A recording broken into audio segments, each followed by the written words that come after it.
What up, weirdos? It's your boy Rain Rizzo, my co-host, co-captain, Cole, conspirator, Uncle Juju. What is up, babies? How's everybody doing? Welcome back to BXTV, aka Back from Hell, your Spotify and YouTube podcast where you didn't know everything you needed to know. With your boys, you know what I'm saying? So, welcome back. Tune in. I know it's been a while. Juju was out doing some ghost hunting. He went on a ghost tour with his lady. He had fun. It was a good time. But he's back, and we're here to deliver on a great podcast. You know, once again, comic book of the week, and we have HELLBOY the Crooked Man pod. Basically, we're gonna recap what we watched today, and give it to you guys. Let you know if we think it was good. If it pays homage to the miniseries comic at all, all that, this and the third. So with that being said, though, we have a absolutely big comic for comic book of the week. We have Absolute Wonder Woman #1, written by none other than Kelly Thompson. She has crushed it. She has written one of my favorite Deadpool runs, actually. Art by Hayden Sherman, which also needs a giant shout out.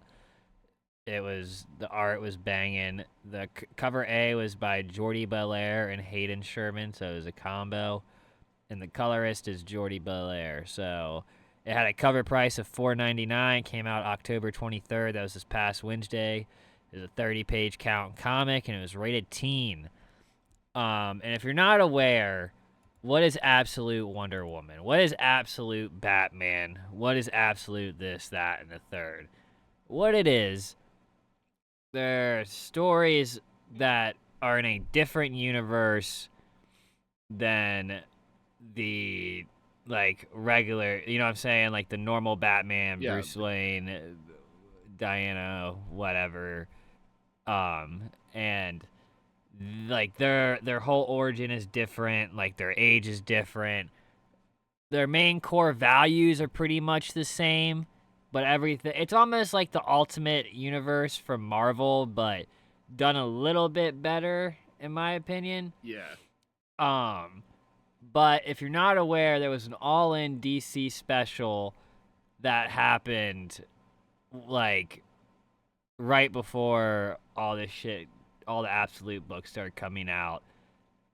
And basically Darkseid showed up and all this crazy shit. And basically they sent Booster Gold to one of these Absolute universes. So I'm not going to spoil it for everybody, but they're aware of this universe. Okay. Interesting. Yeah. Interesting. So none of the origins are connected, but I do, at some point, I have a feeling the mainline characters are gonna cross over into the Absolute, and it's gonna be something. Yeah, there's gonna be some sort of intersectionality. Yeah, but Absolute Wonder Woman doesn't even touch any of that. This literally is just the origins on Absolute Wonder Woman, what she's doing now, and how she fucking does it. And that is why it is such a good book. You know what I'm saying? So before I say anything else at the end of this, just remember I said this is a good fucking book. Kelly Thompson walked the fucking dog on it. Well, she walked Pegasus on this bitch. Yes. That'd be more fitting. But no, dude, it was a great fucking read, dude. I don't even like reading books online like that unless it's something old.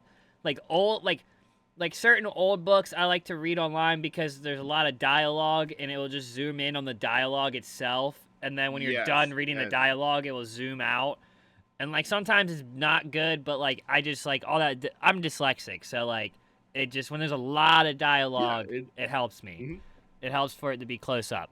So, but reading this online, dude, the only thing that I was mad at was fuck, I don't get to look at these colors in person. You know what I mean? Yeah.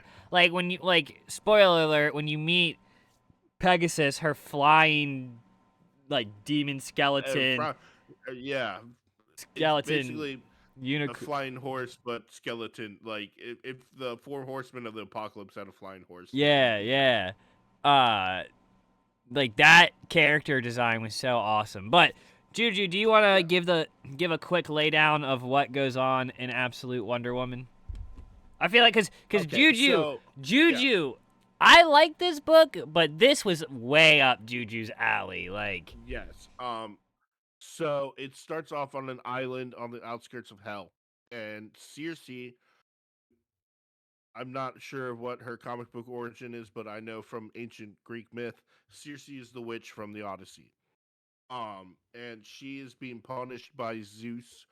Um, I don't really remember off the top of my head what exactly she did, but she's definitely being punished. She's being left on this island. She said she was once a queen of a kingdom in Greece, and now she's like queen of this little tiny ass island. And one day Helios appears to her and is carrying a baby, and basically tells her that Zeus, yeah. with a capital Z, Zeus has decided to punish the Amazons for basically breaking their oath to protect and defend the gods. So he decided to wipe them out and take their only princess and give it to Circe on the island of Hell, and basically punish them both forever and all of eternity, I guess is kind of the deal. And he also forbids Circe from ever saying the word Amazon. Yes. So that the the child will never know who she was and where she came from. So Circe's talking about like raising the kid and teaching her how to like practice basically magic, because Circe's a servant of the goddess Hecate, who is the goddess of witchcraft and magic, at least in the ancient Greek world. Um, and she's also taught to fight and defend herself against all the monsters of hell that attack them on a semi-regular basis. She also makes a lot of friends with these demonic entities, which is kind of funny too. She does. Um, um, so over time, Diana is basically growing up on this island, and she's starting to question who her identity is and who she is and what her purpose in all of this is. And Circe is trying to teach her and explain to her and basically be her mentor, which is also funny because mentor comes from the Odyssey. Yeah, neither here nor there. But so basically they come to find out that the harbingers are going to arrive on Earth and basically bring about the unholy apocalypse, and demons and things will just infest and kill everybody and do horrible bad shit. And then Diana finally figures out who she is by saying the word Amazon, which I think frees her from the island. And in the beginning of the book, this giant pyramid, upside down pyramid, basically appears over the coast of California somewhere, and these demons start coming out. And that's when Wonder Woman comes out. She starts kicking ass, and then they go into the hole. Like harbinger, and I'm here to basically defend humanity from and prevent the apocalypse, I guess. And it leaves off from there, right? That was kind of a good rundown, right? Yeah, no, that's pretty much it. Dude, no. They definitely crushed it. And I think if you've never been into Wonder Woman, this is worth giving a shot. It is a gnarly fucking story. The art is fucking great. It's very unique. For me, it's a little too far out there for what I want. But so I'll probably continue to read it, but I don't know if I'm gonna buy it physically yet. I don't. Yeah, no, fair. That's a fair assessment. I think it's definitely keeping this in my online pool box. I think this is one that like if when it comes out like in a collected edition, I'll buy it. Oh yeah, for sure. I'm already pulling Batman, and I did say I wanted to pull Superman. So if I end up liking Superman, that's already two. I'm just like, man, I honestly hope I don't love Superman, so I only have to pull one. No, I almost want I to. feel it on that. I'm kind of hype on Superman though. I am. I'm I'm interested very. to see what they do. I saw the preview, the 6 pages preview they released online, and it looks fucking gnarly. All right, word. Yeah. Word. I'm gonna check that out I mean, after this. after reading Wonder Woman, though, I'm 100% gonna continue to read all of them, like, regardless, because, like, I want to be in the absolute no, like, Yeah. you know, I don't want to, like, really miss a beat. And then at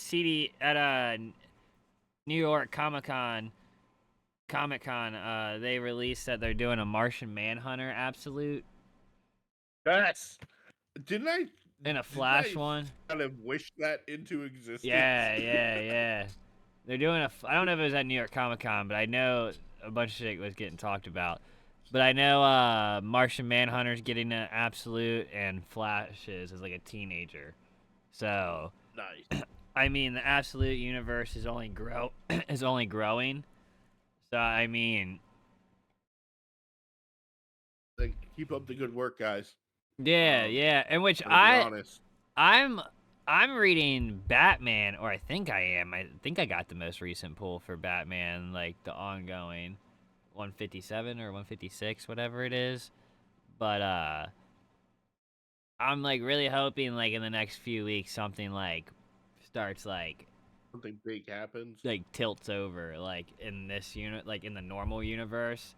That's like, all right, like we gotta go fuck with this shit. We gotta go fuck with the absolute.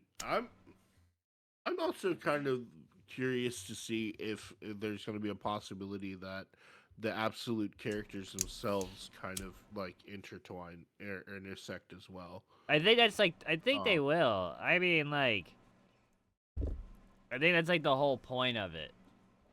I could be wrong, but I think like the whole point is like they're all in this like absolute universe.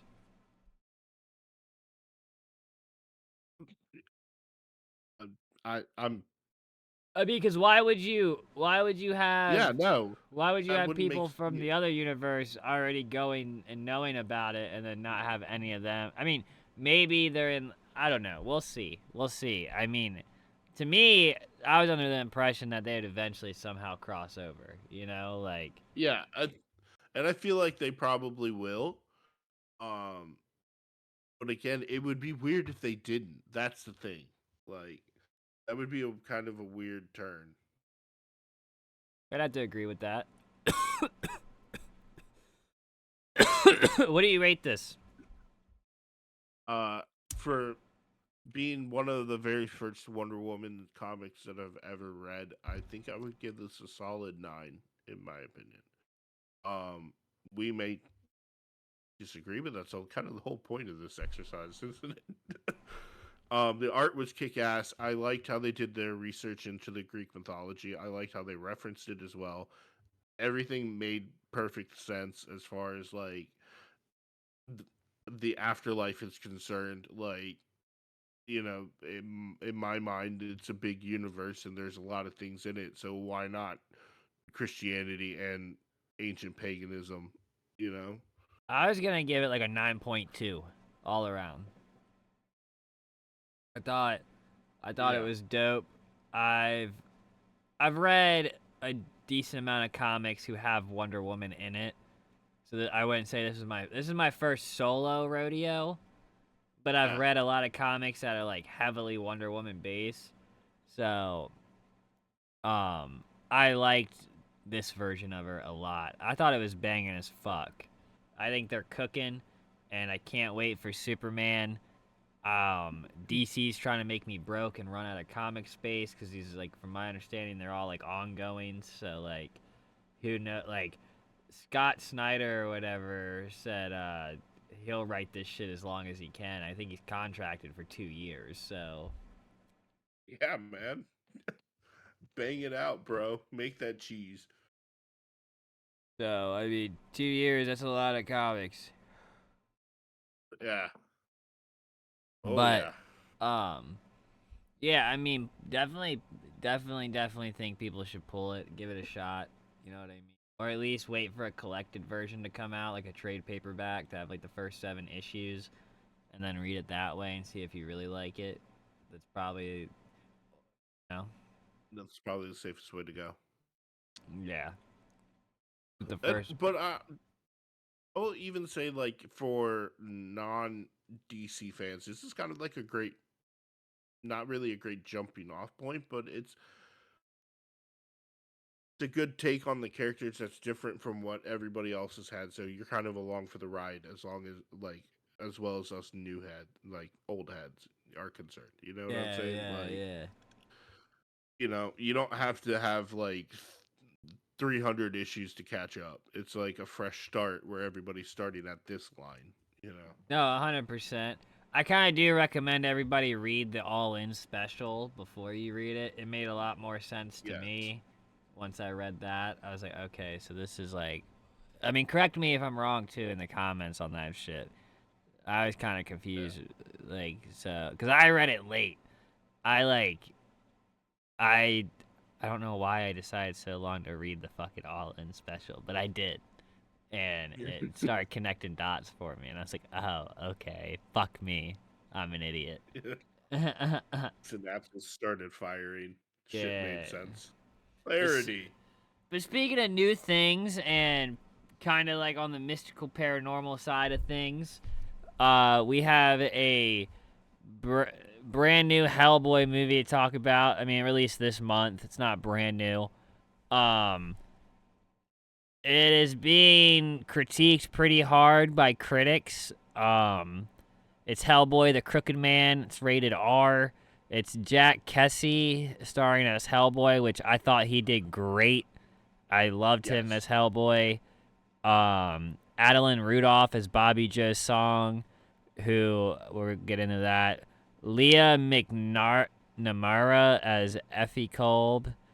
Martin Balsadale as Jeremiah Wickens. Whatever. Jefferson White as Tom Farrell and Joseph Marcel as Reverend Watts. And Hannah Margetson as Cora Fisher. Those are all really, really important. Because they all crushed their job. Yes.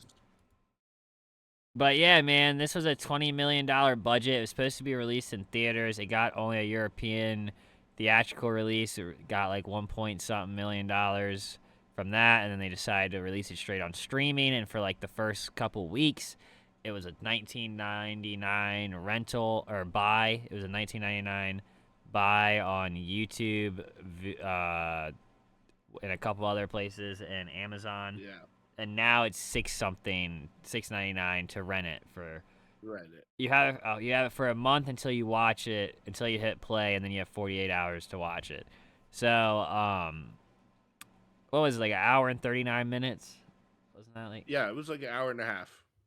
I'm pretty sure it was like an hour 40, but yeah, you got an extra 10 minutes. That makes a difference. Makes a difference, dog. Yeah. Yeah. Well, credits, you know. But no, it was based on Hellboy the Crooked Man. It's a 3-issue miniseries. I read it like a month ago before this came out. I don't remember how many issues. I think it was 3. But yo, if you ask me, this was like they added a couple things that weren't in the comic, and they left out like 1 or 2 things that were in the comic, and I think it worked. I think it worked very well. Like Bobby Joe, like the Hellboy's like assistant girl, she's not in the Crooked Man comic at all. Like that whole spider train scene doesn't happen in the comic, and it's just him and Tom Farrell, like the whole comic book, and then the Reverend or whatever. Yeah. Okay, word. So they introduced a new character strictly for the audience, and somehow, honestly, if you hadn't told me that, I would have thought that she was in the comic book. No, yeah, dude, it worked. It worked.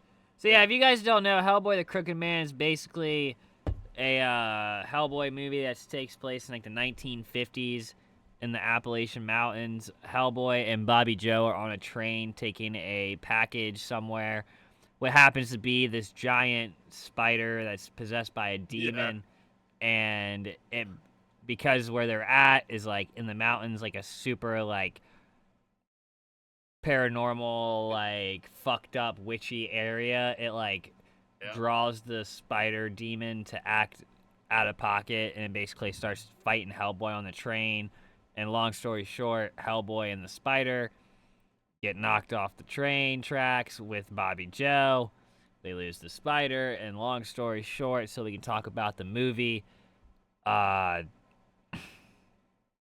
find out there's a bunch of witches in this like Appalachian little village town. Yeah, it's like a bunch of mountain town. It's a mountain town, so it's like random houses all over this trail up in the mountains. And the more they find out, there's a kid. He's possessed. He's like not been possessed, but he's been like cursed. Excuse me. And Tom Farrell walks in. Everybody's like, "Oh my God, it's Tom Farrell. He hasn't been there in years." And you find out this guy Tom Farrell knows a bunch of witches because one of them tried to turn him into a witch, and he basically met the Crooked Man. And who is the Crooked Man? The Crooked Man is a demon who, back in the day, was the first European to show up in the mountains, and he played both sides of the war, which all this is from the comic book.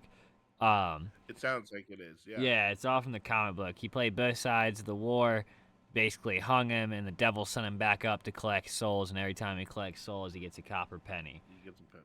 Yeah. Because he's a greedy bastard. Yes, and one day he'll be rich enough again. But he has a bunch of powers, and he's a demon. He controls all the witches and all this, that, and the third. And Hellboy and Bobby Joe, they try to fight this thing.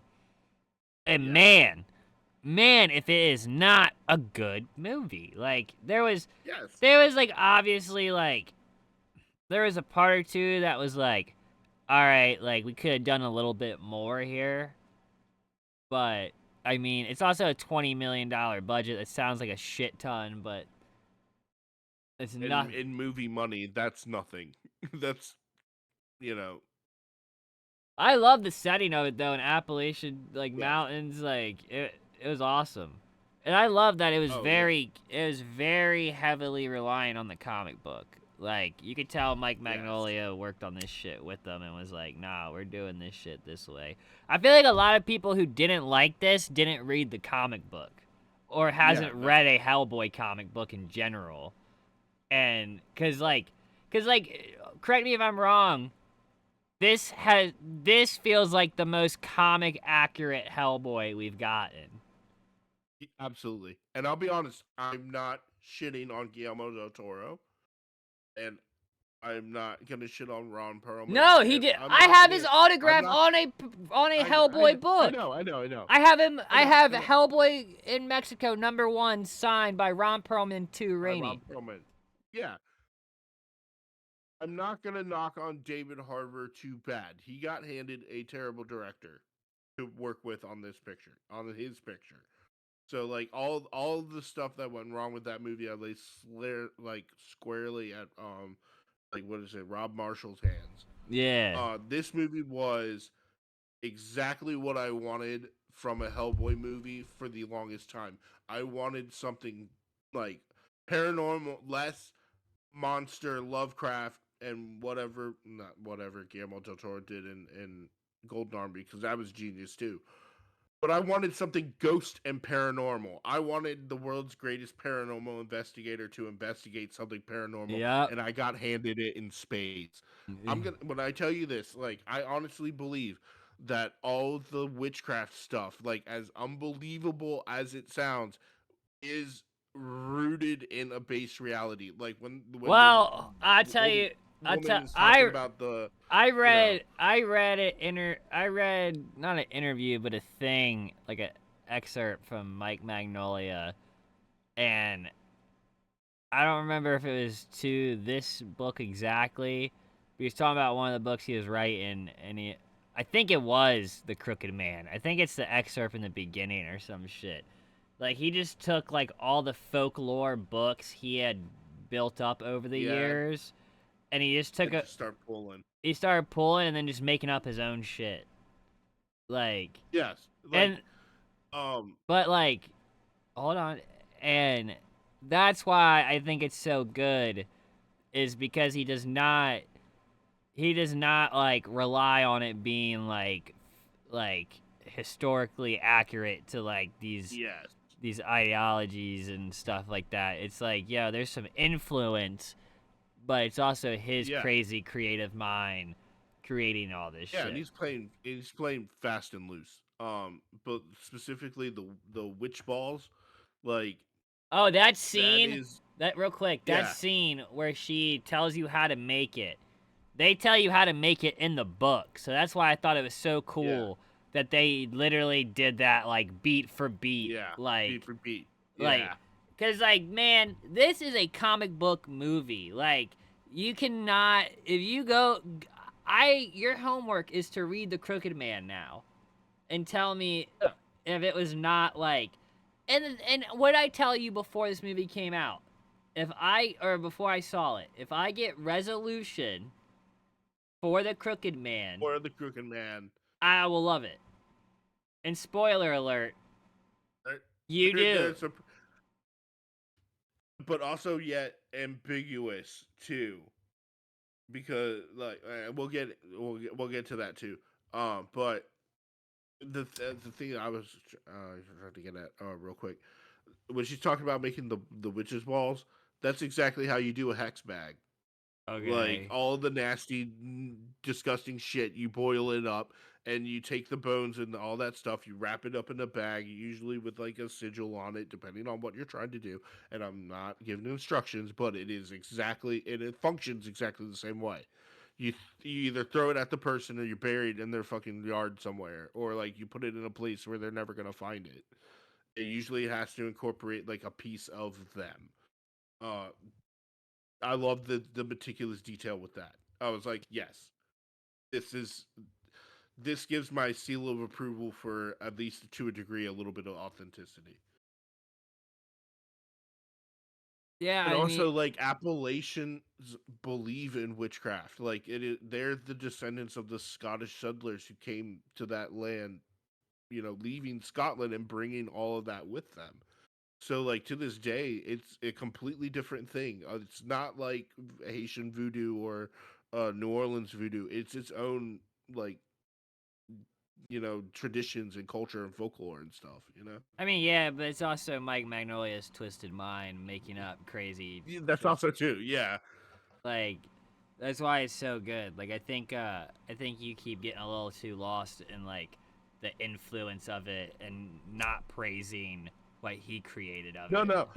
I'm also saying I'm that just like saying that right the now. mythos itself is fucking great. No, the Like, mythos is great, but like, I think this movie paints Mike Magnolia's comics very well. Like, dark. The yes, movie was very dark and like just like eerie as shit, and how like yes, almost, and almost, what's his name, Jack Kessie, who plays Hellboy. He is such a yes. like he's very short and like quick-witted and a smart ass and just chain smoking the whole fucking movie. Like No, when I saw him yeah, just chain smoking the whole time, I was like, oh yeah, we're so fucking back, dude. and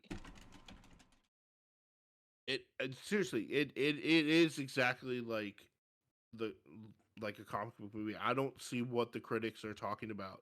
I really don't. I This mean, was a competently well I made told you film. Yeah, earlier it's because they never read The Crooked Man, so yeah, they. no, and like if anything, I think Hellboy is back to form. I want more. I really hope that the streaming is the right home for Hellboy, at least as far as live action's concerned. Or for Spotify. Let's hope. Um, Says hi. I Hi. But no, I genuinely enjoyed it. I am glad I rented it for $6 and didn't buy it yes, digitally for 20, because I wouldn't mind owning this on DVD or Blu-ray, but digitally, I just don't. I don't know. I just don't want to own it digitally. yeah. Yeah, you want it. If you were to own it, you would want it in physical media. Yeah, 100%. Yeah, especially for Hellboy. Like he's an iconic character for the people who do know who he is. So whenever you have that, it's a good flex, you know. Yeah, I feel like so many people are just caught up on Perlman's Hellboy and like they're just never gonna enjoy it. They're like closing themselves out because they can't get over somebody else playing him, and it's just like, bro, he's like 80, he's like 70 years old. Like I love him, but like I just don't see it happening right now. Dude, honestly, like the moment I was just like, okay, like this is Hellboy, was like when he gets bitten by the snake and he wakes up and it's just immediately like fuck, like, and then he's like, am I dead? Maybe. Like, I was like, all right, that is a very Hellboy response to something like that. So I mean, just the way he said it too.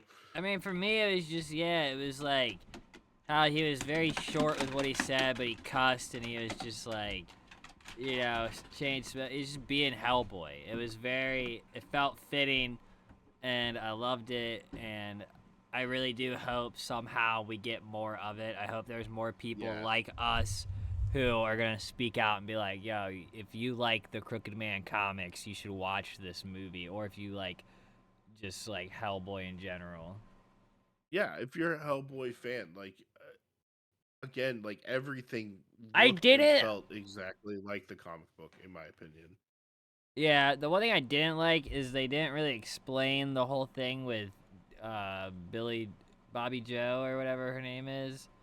They didn't explain the whole thing with her like spell like power thing with the spider and the tunnel. Like they didn't really explain that, and it was like maybe that's why they left it open, how they left it open at the end in case they could make another, they'd go into it. But and I want to also real quick, I want to shout out the fucking Reverend character because I think he was he was definitely one of the funniest. 100%. It's blacker than the devil's asshole. No, he's in the comic book, so I was glad he was in the movie. Yeah, and the actor, I gotta give praise to him too. Like all the actors in this were great, even the kind of slutty witch. Dude, she was fine. Yeah, and I was like, damn, I'd be dead. I'd be dead or a witch. Yeah, she would have got my ass. And like, even the whole thing with the witch turning his dad into a horse and riding him until he dies, like that's in the comic book. Like, and then him turning her into the horse at the end and everything. Like, that's all there, dude. So I mean, hats off. Definitely read this. Hats off. No, they did a good job. Yeah, no. And unfortunately, like you said earlier, you're not going to get those fans who are like, "Oh, Ron Perlman was the best Hellboy, and nobody else can play him."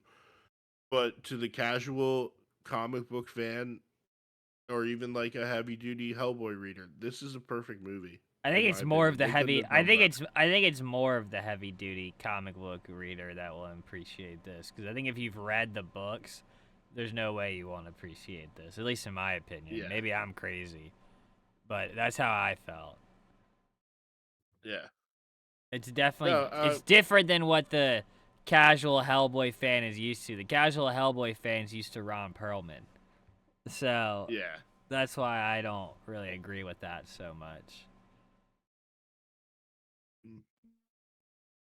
Fair. I'm probably wrong, but I mean, the reason you enjoy it is because you've read Hellboy. You know what I'm saying? Like, like I don't know.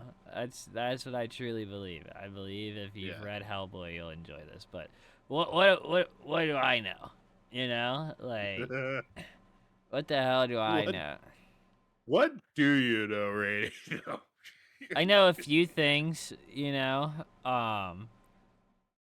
I don't know what I know right now. You gonna watch anything after this? You know, I think first of all, I watched this movie on the big fucking television over there, Yeah. like because it's Hellboy, and I gotta pay respects. After this, I don't know. I think I might want to switch gears a little bit and do something like not maybe watch Hocus Pocus or something. Maybe not something so, especially because I'm sitting here by myself at night. Yeah. Yeah. I do want to go to sleep at some point, so I think I'm gonna finish Goosebumps because I want to be done before yeah, January. So, I mean, it's only gonna take me a couple more days. I've crushed half of it in like 2 days, so trying to finish it before Halloween though. yeah. I will also kind of bring up this point too because you mentioned Goosebumps. I'm thoroughly enjoying these non-cell phone era movies because this has like been like the fourth or fifth one that we've watched so far, Yeah. and I'm kind of like, you know what, horror movies Oh, work better when there are no cell phones. speaking of weird creature feature movies, everybody who has access to Disney Plus or Hulu, because if you have Disney Plus, you can watch it through that. Yeah. Watch Carved if you like weird creature Yes. feature gore fest. Don't watch it if you're like a Hereditary A24 movie watcher. I love both. But if you love weird creature features and like just absurd like gory Absurd movies, monster horror. yeah, Yeah. watch Carved. That shit was based in like 1990s and it is so fun. We loved it. We did a podcast on Twitch which you can follow on Twitch at BrainDeadXTV on Fridays and Saturdays at 12 a.m. Eastern Standard Time. We go live and do the same thing here, but different topics and everything live with a chat and people talk. So we did a review on Card, which will be up there for a couple weeks until it cycles off. So make sure you go follow and watch that. Go watch it and then watch us talk about it. Yeah. I definitely think that was fun. I think this Hellboy movie is a good October movie though. Like, it's very much so, and they were smart to release it yeah. right around this time.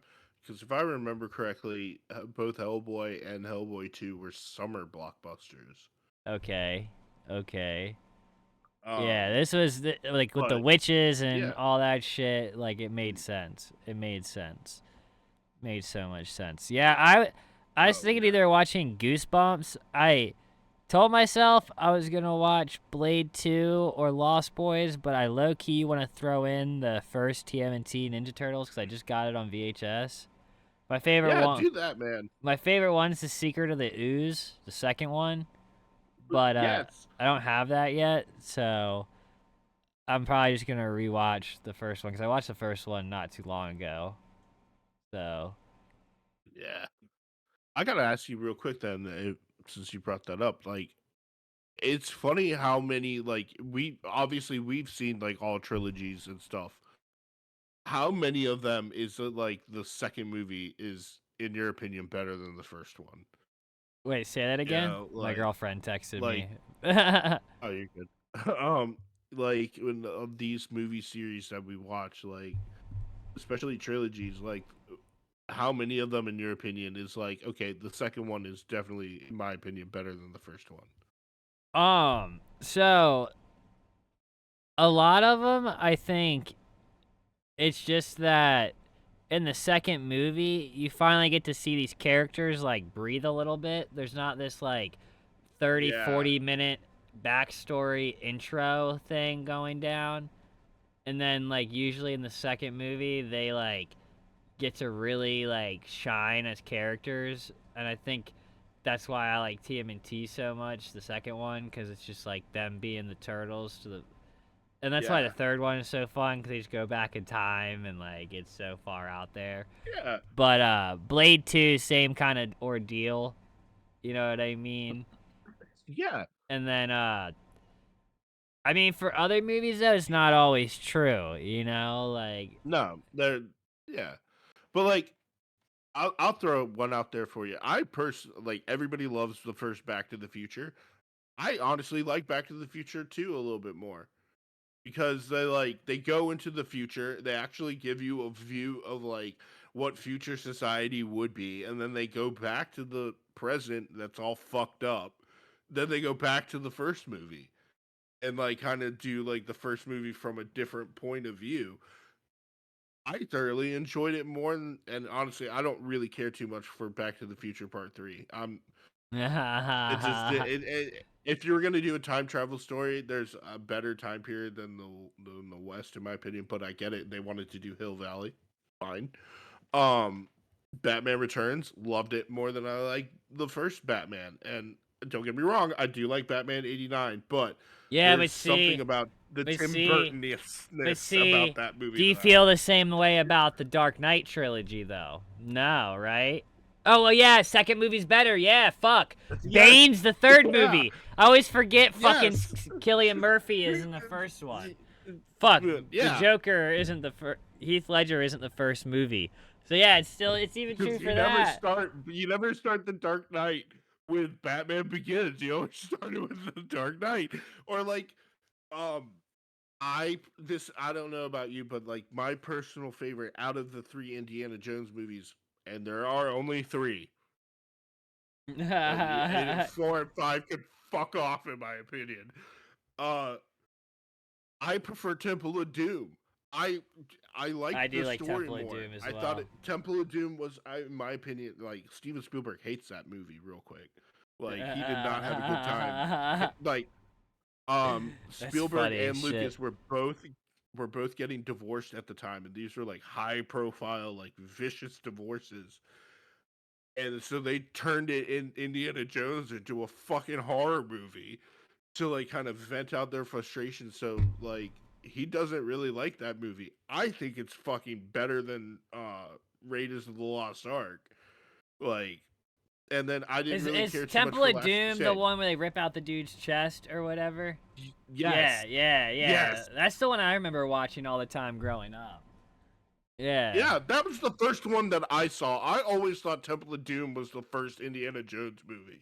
I mean, yeah. And then, like... To me, that's the only one. I'm gonna be honest. Yeah. That's the only Indiana Jones movie, like, to me. That's the only one, that I think... Like, I mean, I've seen other ones, but that's the only one I can, like, actually remember, like, scenes from.